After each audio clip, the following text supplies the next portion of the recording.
I'm going to fulfill another request today. This one intrigued me because it comes from a Fleischmann's yeast cookbook that was published in 1961. In 1961, I was 10 years old. So I like these older recipes for a couple of reasons. One is they bring back some memories from my childhood, but also because they're challenging. Because back then they assumed more as far as bakers knew what they were doing, and you had to kind of figure some things out. This is called frosted pineapple squares. Looks pretty simple to make, should taste good. So let's make these frosted pineapple squares. I'm going to cook the filling first, because this is going to have to cool down, so I'll let it cool while I'm making the pastry. So what I have here is 1/2 cup, or about 100 grams, of granulated sugar, 3 tablespoons of cornstarch. Get all that in there. Okay, that looks good. And then 1/4 teaspoon of salt. I'm going to mix that up. Just kind of stir it to blend it a little bit. And then I have here 1 egg yolk from a large egg. Now, I've got a can of crushed pineapple. The original recipe said to use a 1-pound can, about 450 grams. I think this is pretty standard. This is a 1-pound 4-ounce can, 20 ounces, 567 grams. However, before I put that in there, I'm going to try to ladle off some of the juice that's in the can, because I'm going to use some of this in the frosting later on. Alright, that looks like it'll be enough. I only need a couple of teaspoons. I probably have well more than a tablespoon there. Going to put my can of pineapple in there and then mix this up really well. That looks good. I want to put this over medium heat and cook this for about 7 minutes until it's thickened. So there it is. That did take exactly 7 minutes. Basically all you're doing is bringing the liquid up to a boil. And that's what thickens the cornstarch. Once that cornstarch is thickened, it's done. I did stay with this, by the way, at the stove, just stirring it gently while it was cooking. I'm going to start the yeast now. What I have here is a 1/4 cup of warm water and 1 packet, which is about 2 1/4 teaspoons of active dry yeast. I'm just going to dissolve that in there and set it aside. What I have here is 2/3 of a cup, or about 160 milliliters of milk. I'm actually using half and half. For those of you in other countries who don't know what we mean by half and half, it's milk and cream combined. It's a little bit richer. We use it in our coffee. And this is 1 teaspoon of sugar. I'm going to mix that up a little bit. I'm going to add my yeast mixture to that. Mix that up. And then I have 4 egg yolks. I'm going to put those in there and mix that well. Into a large bowl now, I'm going to place 4 cups, 20 ounces of all-purpose flour.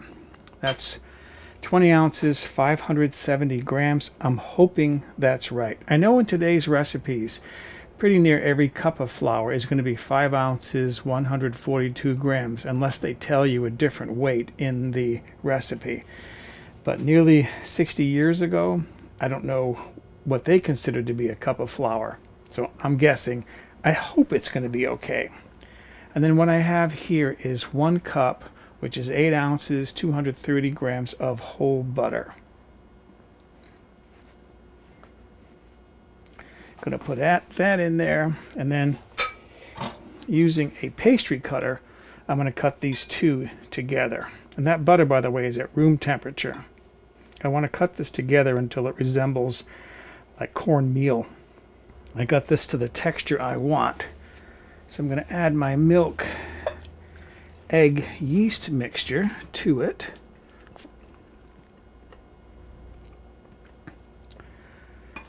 And then I'm going to start mixing this together to the point where it's dry enough that I can start kneading it.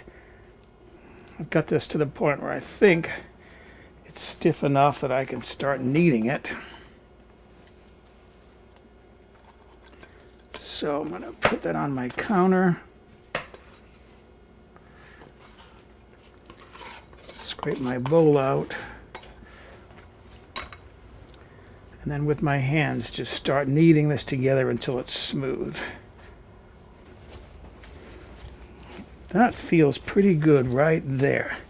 It's smooth. You can see it's not sticking at all. I think that's the butter. I'm going to let that rest for a few minutes while I wash some dishes. And I'll be ready to start preparing this for my pineapple squares.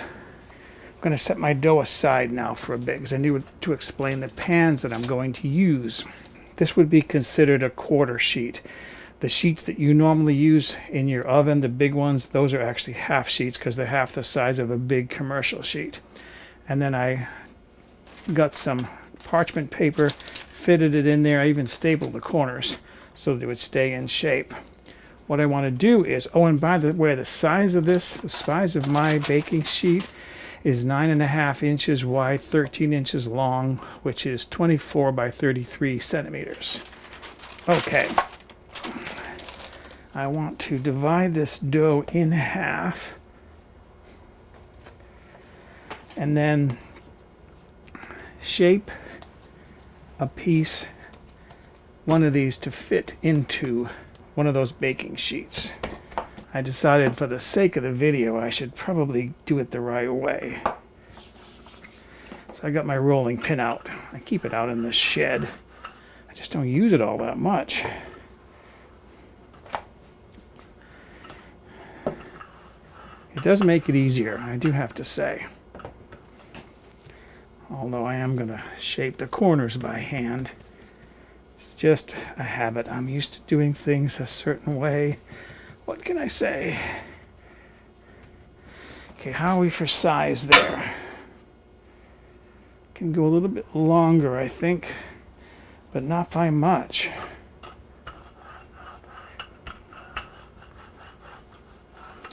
All right. And then I'm going to place this in my lined baking sheet. Here is my pineapple mixture that's had a chance to cool on the stove. I'm going to put that in there.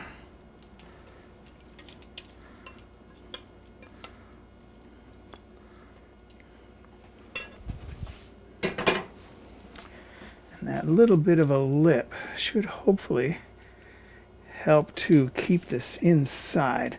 I don't want to cover completely to the edge because I need to seal the top and the bottom pieces of dough together.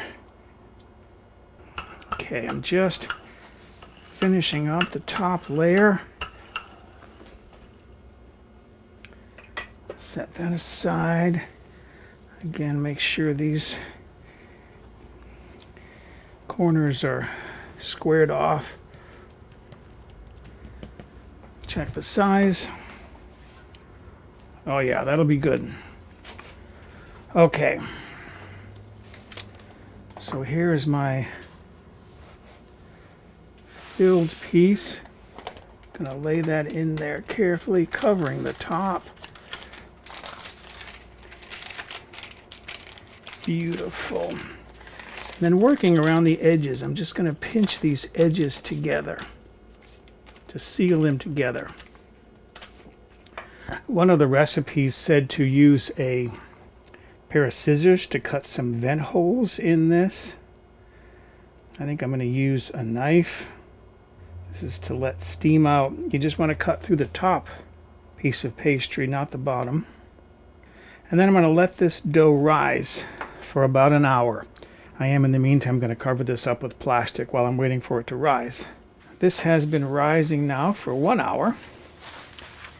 In the meantime, I heated my oven to 375 degrees Fahrenheit, which is 190 degrees Celsius, and I'm going to bake this for 35 to 40 minutes.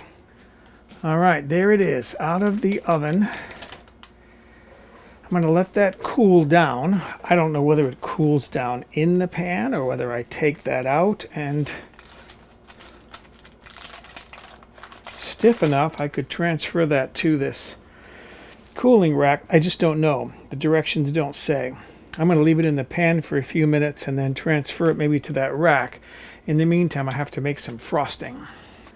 What I have here is 1 cup, or about 130 grams of powdered sugar, also known as confectioner's sugar.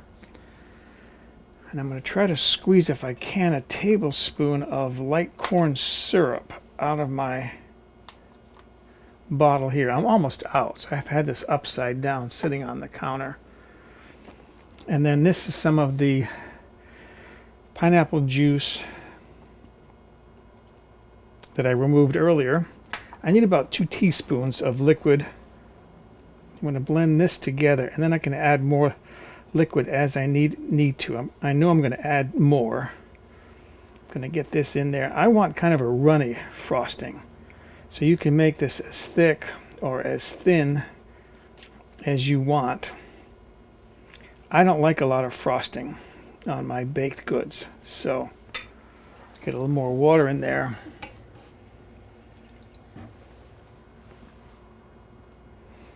So I'm not going to use a lot. I think I got this where I wanted it. I added water, like just a few drops at a time, because I wanted to have a slight flow to it. Let's see what I got there. That's what they would call the ribbon stage, because it makes ribbons when it flows off of the spatula. Perfect. That's what I want. I know how I'm going to use this, so I might as well set it up right now. I put a plastic bag in a little plastic container. That's the bottom of a plastic jar. And then I'm going to just transfer this in there. Okay, that should be enough, because I'm sure I have more frosting here than I need. Take this out.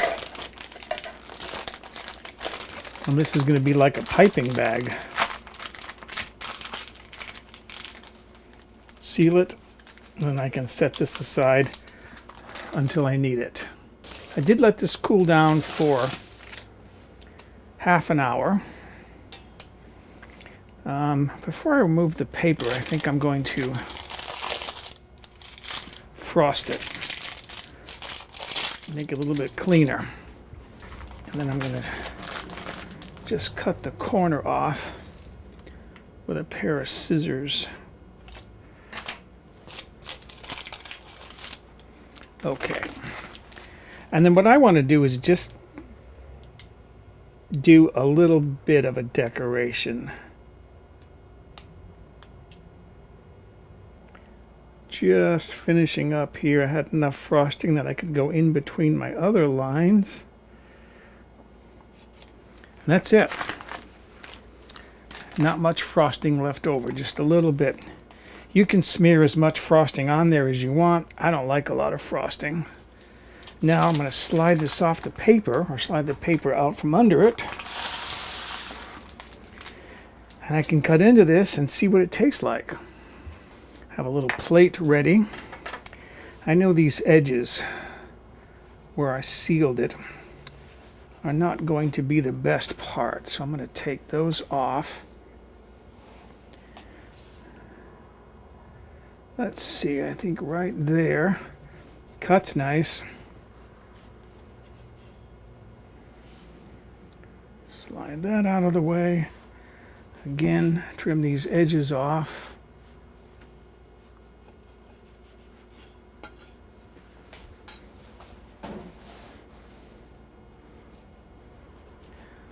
Okay. And then, oh, it's got a nice delicate feel to it.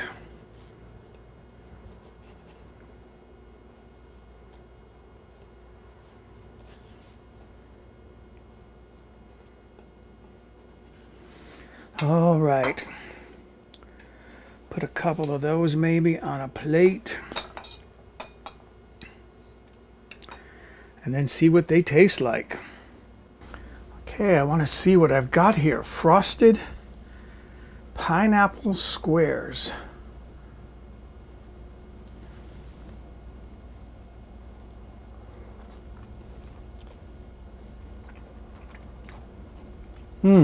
Nice flavor.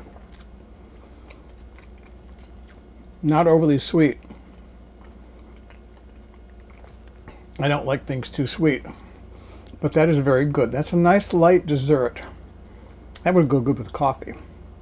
So excuse me, I'm going to go enjoy my afternoon snack of frosted pineapple squares. For a printable PDF copy of this recipe with step-by-step photographs, visit my website, mobilehomegourmet.com, and look on the home page or in the recipe archive.